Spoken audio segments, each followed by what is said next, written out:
El progreso del peregrino. Capítulo 13. Evangelista sale otra vez al encuentro de los peregrinos y los prepara para nuevos trabajos. Entran en la feria Vanidad, y la gente se burla de su vestido, de su lenguaje y de su conducta. Son perseguidos, y Fieles entregado a muerte por aquellas gentes. Apenas nuestros peregrinos hubieron salido de este desierto, Fiel, volviendo sus ojos atrás, vio venir a uno, a quien reconoció pronto, y dijo a su compañero, «Mira quién viene allí». Miró Cristiano, y dijo, «Es mi buen amigo Evangelista». «Sí», dijo Fiel, «y mío también, porque él fue quien me encaminó a la puerta». En esto llegó a ellos Evangelista, y los saludó diciendo, «Evangelista. Paz sea con vosotros, amadísimos, y paz con los que les ayuden». Cristiano. «Bienvenido, bienvenido, mi buen Evangelista, la vista de tu rostro me recuerda tu antigua bondad y tus incansables esfuerzos por mi bien eterno». Fiel. «Sí, 1000 veces bienvenido, oh dulce Evangelista. Cuán deseable es tu compañía para estos pobres peregrinos». Evangelista. «¿Cómo lo habéis pasado, amigos míos, desde nuestra última separación? ¿Qué habéis encontrado y cómo os habéis portado?» Entonces le contaron Cristiano y Fiel cuanto les había sucedido en el camino, y cómo y con cuánta dificultad habían llegado a donde estaban. «Mucho me alegro», dijo Evangelista, «no de que os hayáis encontrado con pruebas, sino de que hayáis salido vencedores, y de que, a pesar de vuestras muchas flaqueras, hayáis seguido en el camino hasta el día de hoy. Y me alegro de esto tanto por vosotros como por mí, yo he sembrado y vosotros habéis recogido, y viene el día cuando el que siembra y el que siega gozarán juntos, esto es, si os mantenéis firmes, porque a su tiempo segaréis si no hubiereis desmayado. Delante de vosotros está la corona, y es incorruptible, corred de tal manera que la obtengáis. Algunos hay que se ponen en camino para alcanzar esta corona, y después de haber adelantado mucho en él, otro se interpone y se la arrebata. Retened, pues, lo que ya tenéis para que ninguno os quite vuestra corona, todavía no estáis fuera del alcance de Satanás, todavía no habéis resistido hasta la sangre combatiendo contra el pecado. Tened siempre el reino delante de vuestros ojos, y crid firmemente en las cosas invisibles. No dejéis que invada vuestro corazón nada del lado acá del mundo, y, sobre todo, velad bien sobre vuestros corazones y sus concupiscencias, porque son engañosos sobre todas las cosas y desesperadamente malos. Poned vuestros rostros como un pedernal, tenéis a vuestro lado todo poder en el cielo y en la tierra». Cristiano entonces le dio las gracias por su exhortación, y le rogó que les enseñase todavía más para ayudarles en lo que les quedaba de su camino, y tanto más cuanto que sabían que era profeta, y podía decirles algunas de las cosas que les habían de suceder, y cómo podrían resistirlas y vencerlas. Lo mismo rogó también Fiel, y entonces Evangelista prosiguió, «Evangelista. Hijos míos, habéis oído en la palabra de verdad del Evangelio, que por muchas tribulaciones es menester que entremos en el reino del cielo, y otra vez, que en cada ciudad os esperan prisiones y persecuciones, y, por tanto, debéis esperar que muy pronto en vuestro camino las encontréis en una o en otra forma. La verdad de estos testimonios, en parte ya la habéis encontrado, y lo demás no tardará en venir, porque, según podéis ver, casi estáis fuera de este desierto y, por tanto, llegaréis pronto a una ciudad, que está muy próxima, en la cual los enemigos os acometerán y se esforzarán por mataros. Tened, además, por cierto, que uno o los dos tendréis que sellar vuestro testimonio con sangre, pero sed fieles hasta la muerte, y el Rey os dará una corona de vida. El que allí muera, aunque su muerte será penosísima y sus padecimientos tal vez muy grandes, tendrá, sin embargo, mejor suerte que su compañero, no solo porque habrá llegado antes a la ciudad celestial, sino porque así se librará de muchas miserias, que aún encontrará el otro en el resto de su jornada. Pero cuando hayáis llegado a la ciudad y encontréis cumplido lo que aquí os anuncio, acordaos entonces de vuestro amigo, portaos varonilmente, y encomendad vuestras almas a Dios como a fiel Creador haciendo bien. Entonces vi en mi sueño que apenas hubieron salido, el desierto, cuando vieron delante de sí una población, cuyo nombre es Vanidad, y en la cual se celebra una feria, llamada la Feria de Vanidad, que dura todo el año. Lleva este nombre porque la ciudad donde se celebra es más liviana que la vanidad, y también porque todo lo que allí concurre y allí se vende es vanidad, según el dicho del sabio, todo es vanidad. Esta feria no es nueva, sino muy antigua. Voy a declararos cuál fue su principio. Hace casi 5000 años había ya peregrinos que se dirigían a la ciudad celestial, cual lo hacen ahora estos dos. Apercibido entonces Bielzebub, Apollón y Legión con sus compañeros por la dirección que estos peregrinos llevaban, que les era forzoso pasar por medio de esta ciudad de vanidad, se convinieron en establecer esta feria, en la cual se vendería toda especie de vanidad, y duraría todo el año. Por eso en esta feria se encuentran toda clase de mercancías, casas, tierras, negocios, colocaciones, honores, ascensos, títulos, países, reinos, concupiscencias y placeres, y toda clase de delicias, como son rameras, esposas, maridos, hijos, amos, criados, vidas, sangre, cuerpos, almas, plata, oro, perlas, piedras preciosas y muchas cosas más. En ella se encuentran también constantemente truanerías, engaños, juegos, diversiones, arlequines, bufones, bribones y estafadores de toda especie. No para en esto solo, allí se ven, y eso de balde, robos, muertes, adulterios, falsos juramentos, pero no como quiera sino hasta los de color más subido. Como en otras ferias de no tanta importancia, aquí se encuentran también varias calles y travesías destinadas a mercancías especiales. Algunas de estas calles y pasadizos llevan el nombre de reinos y países especiales, donde están expuestos géneros peculiares de ellos, calle de España, Francia, Italia, Alemania, Inglaterra, etc. Pero como en todas las ferias hay siempre un género que prevalece más, así en esta también el de Roma priva mucho, solo que en la nación inglesa y en algunas otras se han disgustado bastante con él, y tratan de hacerle competencia. Pues bien, el camino de la ciudad celestial pasa precisamente por medio de esta población, y el que quisiere ir a la ciudad celestial sin pasar por ella le sería necesario salir del mundo.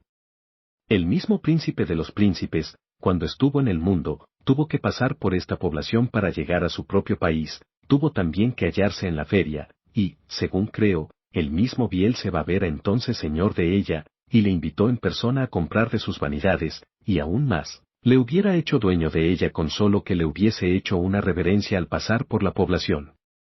Como era persona de tanta categoría, Bielzebub le condujo de una en otra calle y le mostró todos los reinos del mundo en un instante de tiempo por si podía seducir a aquel bendito a comprar algunas de sus vanidades, pero a ninguna de ellas tuvo apego, y salió de la ciudad sin gastar siquiera un céntimo en sus vanidades. Esta feria, pues, es muy antigua y de mucha consideración. Por esta feria era menester que los peregrinos pasasen, y, efectivamente, así lo hicieron, pero apenas se apercibieron de ello, toda la gente y la población misma se conmovió y hubo un alboroto por su causa. Voy a contar las razones de esto, primero.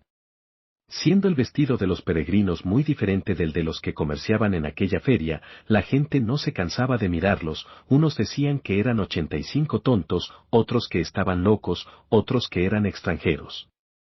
Segundo, y si muchos se maravillaban de sus vestidos, no menos se asombraban de su hablar, porque eran pocos los que podían entenderlo.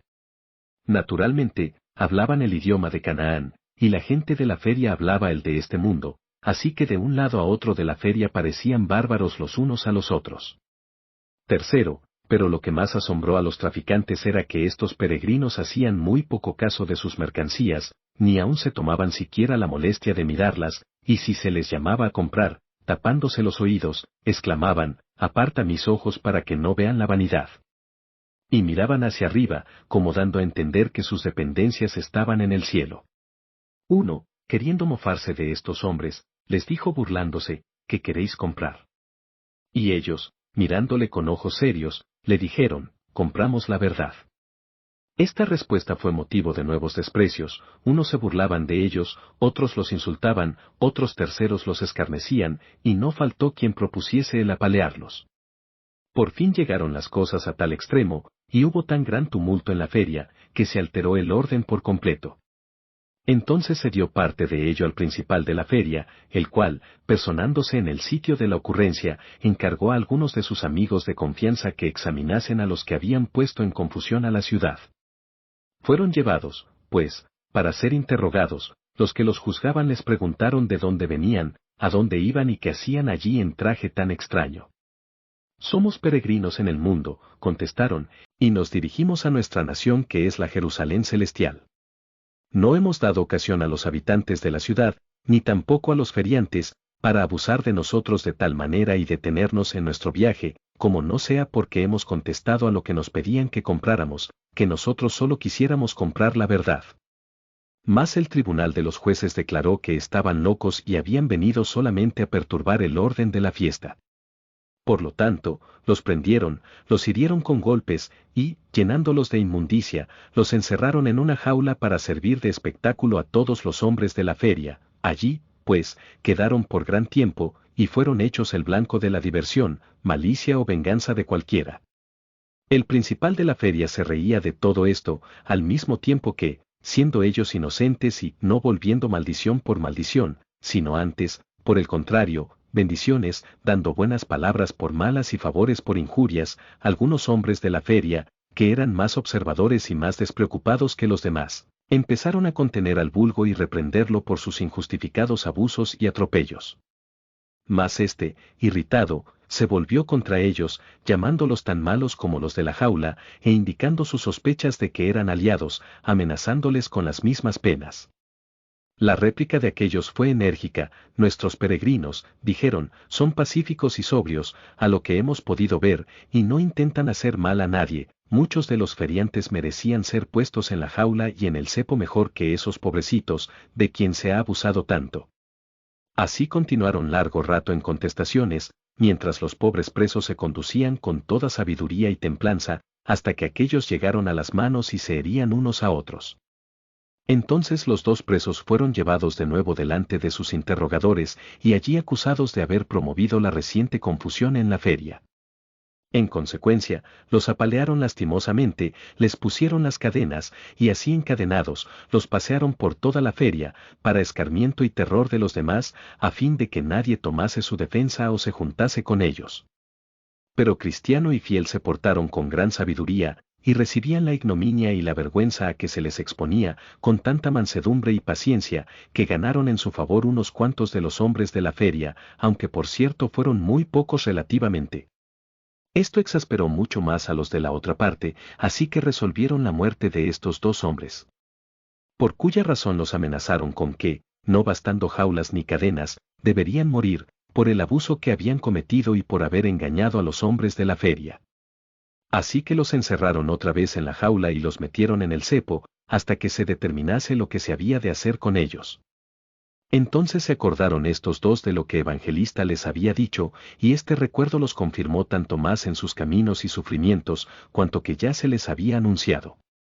También se consolaban mutuamente con el pensamiento de que el que más sufriese llevaría la mejor suerte, por lo cual ambos deseaban en secreto tener la preferencia, mas siempre poniéndose en manos de aquel que dispone todas las cosas con sabiduría y acierto altísimos. Así continuaron hasta que se resolviese otra cosa. Entonces se concedió tiempo para el proceso y consiguiente condenación. Llegado el día, fueron presentados en público y acusados. El nombre del juez era el excelentísimo señor Odio a lo Bueno. Su acusación fue la misma en sustancia, aunque algo variada en la forma. Los cargos que contenía eran como siguen: que eran enemigos y perturbadores del comercio, que habían producido conmociones y bandos en la ciudad, y se habían ganado un partido sus opiniones peligrosísimas en desacato de la ley de su príncipe. 88 pidió Fiel la palabra para defenderse, y dijo: solo me he opuesto al que se había levantado primero en contra de aquel que es más superior al más alto. En cuanto a los disturbios, yo no los he promovido, soy un hombre de paz. Los que tomaron nuestra defensa lo hicieron al ver nuestra verdad e inocencia, y no han hecho más que pasar de un estado peor a otro mejor. Y por lo que atañe al rey de quien habláis, que es Bielzebub, el enemigo de nuestro Señor, yo le desafío a él y a todos sus secuaces. Entonces se hizo un pregón para que los que tuviesen algo que decir en pro de su señor el rey, y en contra de los reos, compareciesen desde luego y diesen su testimonio. Presentáronse 3 testigos, a saber, envidia, superstición y adulación. Preguntados si conocían al reo, y sobre lo que tenían que decir contra él y en pro de su señor el rey, se adelantó Envidia, y habló como sigue: Envidia. Excelentísimo señor, he conocido a este hombre por mucho tiempo, y atestiguaré, bajo juramento, delante de este tribunal, que es juez. Esperad. Prestad primero el juramento. Hecho esto, prosiguió, Señor, este hombre, a pesar de su buen nombre, es de los más viles de nuestro país, pues no tiene respeto a príncipe ni pueblo, a ley ni costumbre, sino que hace lo posible para infundir en todos sus pérfidas ideas, por lo general, llama principios de fe y santidad. Concretando más, yo mismo lo he oído decir que son diametralmente opuestos el cristianismo y las costumbres de nuestra ciudad de vanidad, y que no podían, en manera alguna, reconciliarse, por lo cual, excelentísimo Señor, no solo condena nuestros procederes laudables, sino también los que lo seguimos. Juez. ¿Tenéis algo más que añadir? Envidia. Mucho más podría decir si no temiese ser molesto. Sin embargo, si es preciso, cuando los otros señores hayan dado testimonio, a fin de que nada falte para condenarle, ampliaré mi declaración. Juez. Podéis retiraros. Llamaron luego a Superstición y le mandaron que mirase al reo y que dijese lo que supiera contra él y a favor del rey. Tomáronle entonces el juramento, y empezó así, Superstición. Excelentísimo señor, no conozco mucho a este hombre, ni tampoco lo deseo. Sin embargo, esto es lo que sé, por una conversación que tuve con él en esta ciudad, que es muy pernicioso. Le oí decir que era vana nuestra religión, y tal que con ella nadie podía agradar a Dios, de cuyo dicho sabéis muy bien lo que necesariamente se desprende, a saber, que todavía ofrecemos culto en vano, que estamos todavía en nuestros pecados y que, por fin, hemos de ser condenados. Esto es lo que tengo que decir. Entonces se tomó el juramento a adulación y se le mandó decir lo que supiera contra el reo. Adulación. Excelentísimo señor, y vosotros señores que formáis parte del tribunal, conozco ya de mucho tiempo a este acusado, y le he oído decir cosas que nunca deben decirse, porque ha injuriado a nuestro noble príncipe Bielzebub, y ha hablado con desprecio de sus ilustres amigos el señor hombre viejo, el señor deleite carnal, el señor comodidad, el señor deseo de vanagloria, el anciano señor lujuria, el caballero gula, con todos los demás de nuestra nobleza. Ha dicho además que si todos los hombres pensasen como él, a ser posible, no quedaría ni uno de estos nobles en la ciudad. Más aún. No ha reparado en injuriar a su señoría, que ha sido nombrado su juez, llamándole bribón, impío, con cuyos términos y otros igualmente injuriosos y despreciativos, ha vilipendiado a la mayor parte de los personajes ilustres de nuestra ciudad. Cuando Adulación hubo concluido su deposición, el juez se dirigió al reo, diciendo, Vamos, renegado, hereje, traidor, ¿has oído lo que estos respetables señores han testificado contra ti? Fiel. ¿Se me permite decir unas cuantas palabras en mi descargo? Juez. Ah, malvado. No mereces vivir ni un momento más, mereces solo morir en el acto, sin embargo, para que todos vean nuestra suavidad para contigo, ¿qué es lo que puedes decir? Fiel. Primero. Digo, en contestación a lo que el señor Envidia ha testificado, que yo no he dicho nunca otra cosa más que lo siguiente, que cualquier regla, cualesquiera leyes o costumbres, o personas que estén directamente en contra de la palabra de Dios, son diametralmente opuestas al cristianismo. Si esto no es verdad, convénzaseme del error, y pronto estoy aquí mismo, delante de vosotros, a hacer mi retractación. Segundo.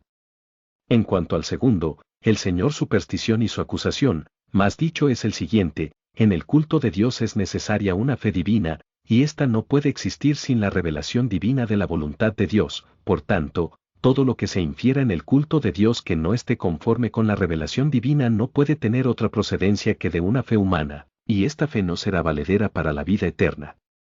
Tercero.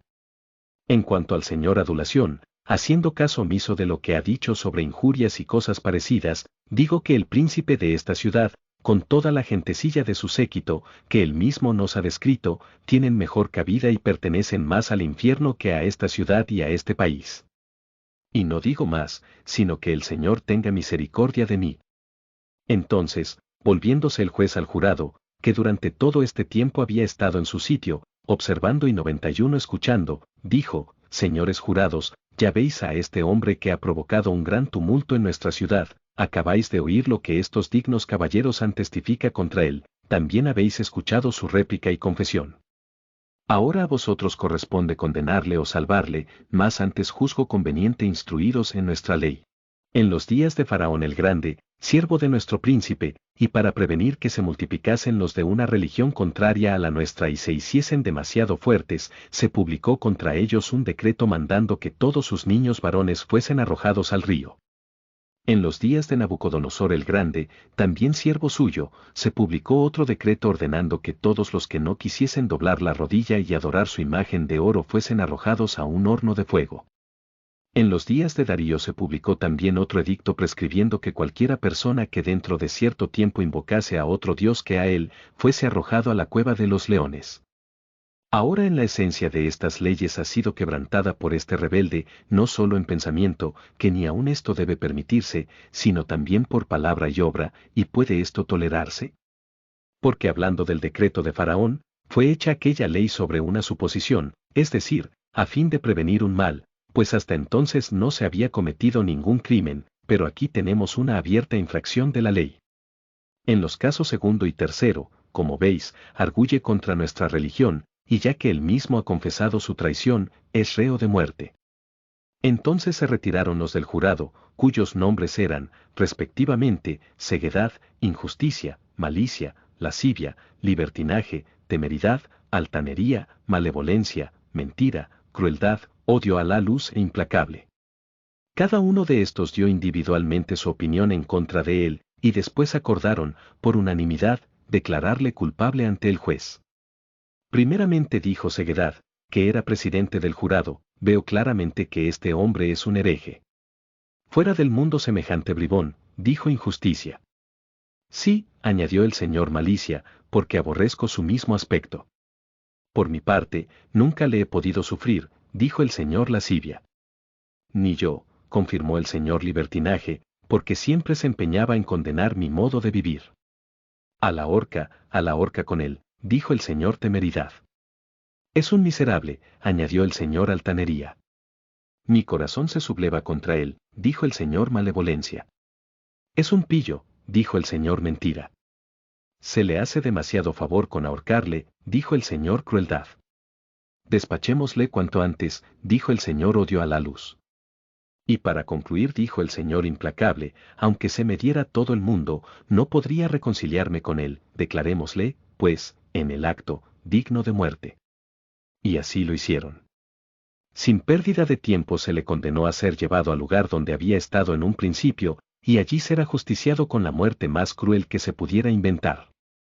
Le sacaron, pues, para hacer con él según la ley de ellos, y primero le azotaron, luego le abofetearon, le cortaron la carne con cuchillos, después le apedrearon y le hirieron con sus espadas, y por fin le redujeron a cenizas en una hoguera. Tal fue el fin de Fiel. Más detrás de la multitud vi un carro con 2 caballos, que le esperaba, y tan pronto como le despacharon sus adversarios fue arrebatado en él por las nubes, al son de trompeta, camino derecho a la puerta celestial. En cuanto a Cristiano, dilataron su castigo y le volvieron a su cárcel, en donde permaneció todavía algún tiempo. Pero aquel que todo lo dispone y tiene en su mano el poder sobre la rabia de ellos, dispuso que Cristiano escapase otra vez. Entonces él continuó su camino, cantando, 93, con qué valor, oh fiel, has profesado tu fe en Jesús, con quien serás bendito, mientras sufra el incrédulo obstinado la pena que merece su delito. Tu nombre, por morir cual buen soldado, con letras indelebles queda escrito, y si en el mundo y para el mundo mueres, gozas eterna vida de placeres.